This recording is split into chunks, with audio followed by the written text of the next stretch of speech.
আউযুবিল্লাহি মিনাশ শাইতানির রাজিম বিসমিল্লাহির রহমানির রহিম। শুরু করতেছি পরম করুণাময় মহান আল্লাহর নামে।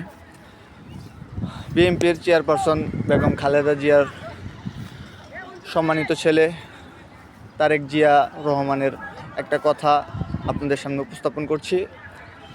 তারেক জিয়া স্যার বলেছেন যে জয়ী ব্যক্তি কাছে যদি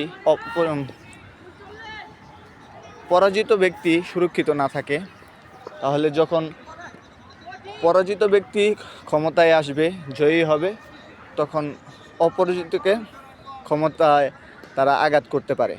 কিন্তু মনুষ্যত্বের কথা হচ্ছে এটাই, জয়ী ব্যক্তির কাছে যদি অজয়ী লোক সুরক্ষিত না থাকতে পারে, তাহলে দেশের কিভাবে উন্নয়ন হবে? এই বিষয়টা নিয়ে আপনারা হয়তো বুঝেছেন। আমি ক্ষমতাবান, আমার কাছ থেকে যদি সাধারণ মানুষ সুরক্ষিত না থাকতে পারে, তাহলে দেশটা চলবে না। তো যখন আমি আবার আমার ক্ষমতা নাই, আমি যখন ক্ষমতায় আসব, তখন যদি আমি আমার অধীনস্থ যারা থাকবে তাদেরকে তাদের নিরাপত্তা দেওয়ার দায়িত্ব আমাকেই নিতে হবে। তো আশা করি বুঝতে পেরেছেন। ধন্যবাদ সকলকে। আসসালামু আলাইকুম।